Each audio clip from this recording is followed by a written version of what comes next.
everyone, and welcome to my channel, or welcome back if you've been here before. My name is Charmaine and I like to talk about books, unbox subscription boxes, and generally just have a good time. So if you're in for any of that, please consider subscribing, liking, commenting, sharing with your friends, and all of that fun stuff that we like to do here on YouTube. And today we are doing my first book unhaul of the year. This is just my first one. I will be doing more of them. I'm very attached to my books though, and I usually don't like to let them go. But we're just gonna go over, there's like so many here that it was like hard to hold them up for the thumbnail because they're very heavy. Okay, so I'm gonna like tell you guys about the book and why I'm like gonna pass it on to my local thrift store so that somebody else can hopefully enjoy it.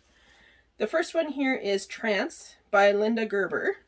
The cover is really cool because it has like an iridescent kind of thing, so when you like move it back and forth you can see some stuff.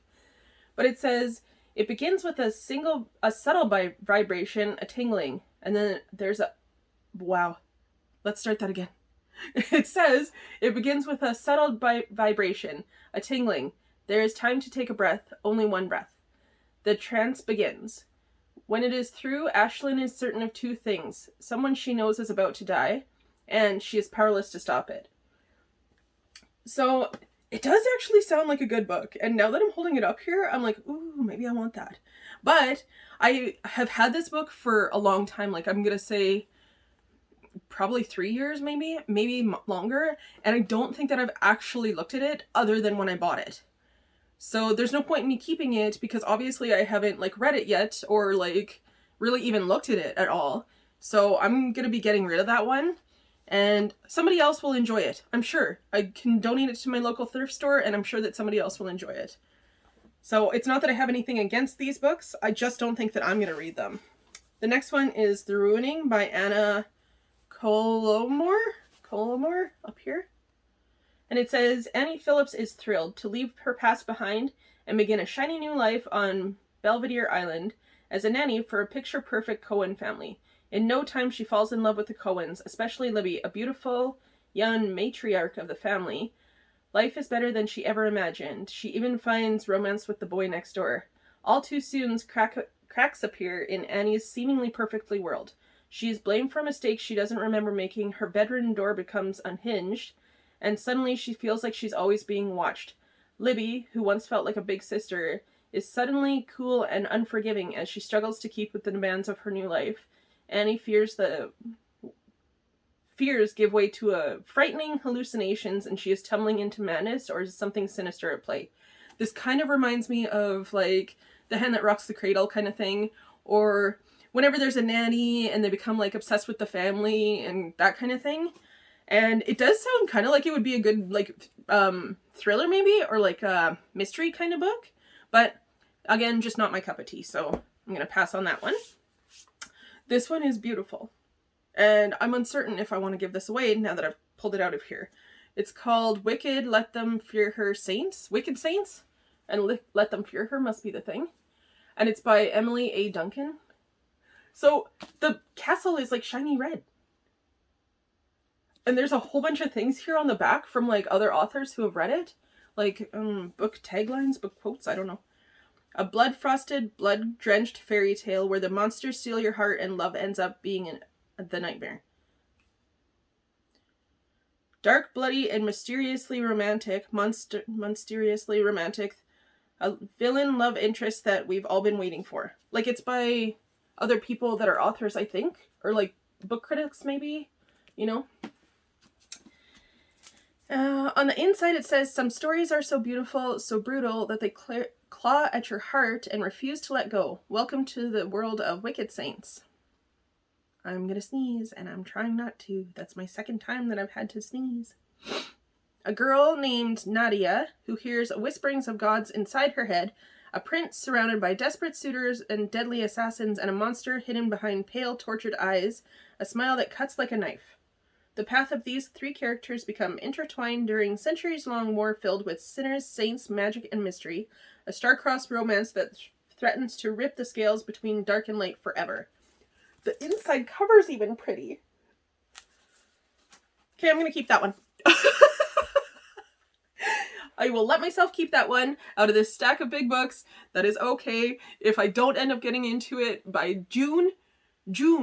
then I will get rid of it. Sometimes I get attached to them because they're pretty. I can't help it. The next one is The Other Me by Sazka Sarginson. I'm probably butchering her name.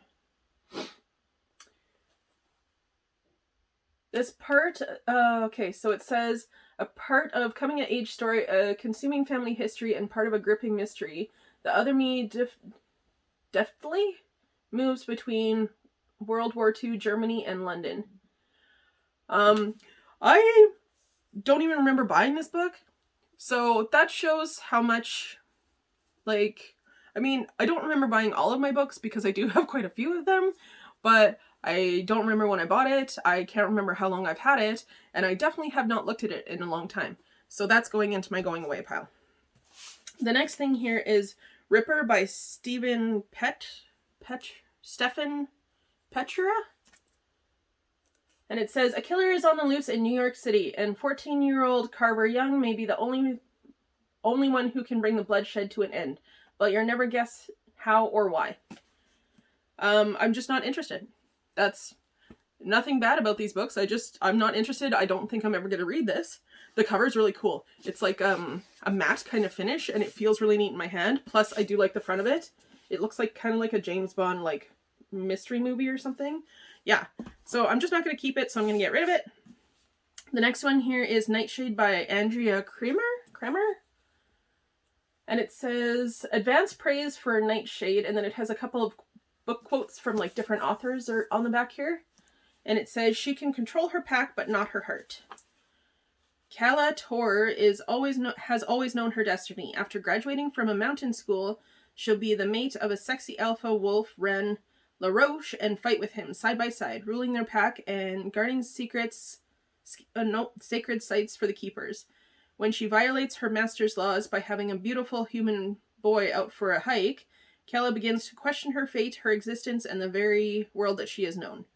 So it sounds like it's like a werewolf book, which I have nothing against werewolf books. I actually like paranormal books and stuff like that. I just have never looked at it. Like, so it's just sitting on my shelf, and I've never once been like, oh, that's the book I'm gonna read this time. And I'm very like emotional reader, so like honestly, if I'm not gravitated to them by like how I'm feeling about what I'm reading or what I feel like reading at this point, it's not gonna happen.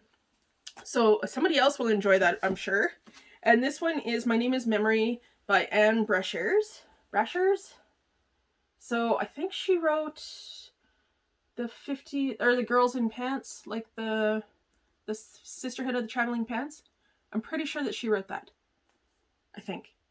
And I bet it says on the inside if she did. Yep, she did. Okay, so I have nothing against this. I have read it. I'm not going to read it again. So I'm going to pass it on and somebody else will enjoy it. It'll be a previously loved book for somebody else. Just because I don't think I'm going to read it again. And I'm trying to not keep a whole bunch of stuff if I've already read them. Or, like most of these, if I'm not going to actually read them. There's just no point. And I don't have, like, all of the space in the world. I got this one room, so I'm going to try and keep myself, like, organized and keep myself accountable. I will still, like, obviously collect some books. Because I'm not going to, like, get rid of all of my hobbies. And collecting and reading are two very, very different hobbies for me. But yeah, so those will be going to my local thrift store the next time I go. And that's awesome. Because it's also good to clean up your space sometimes. Even if you're like, I'm going to keep all of this stuff. You know, I'm telling myself that. Well, I'm telling you guys that, as you guys could tell. Anyways, thank you so much for hanging out with me for a few minutes of your day today. That's really, really awesome of you. I really, really appreciate you guys. And that's it from me. Let me know, have you guys unhauled any books? Or like, do you do unhauls? Or have you watched other unhaul videos? Like, I don't know, because this is only my second time doing this, and I'm not even sure if I'm doing it right. Quite frankly, I'm not sure if I'm doing anything right in this channel, but I'm liking it so far, so that's where it's going. I will see you guys next time. Thanks for hanging out. Bye.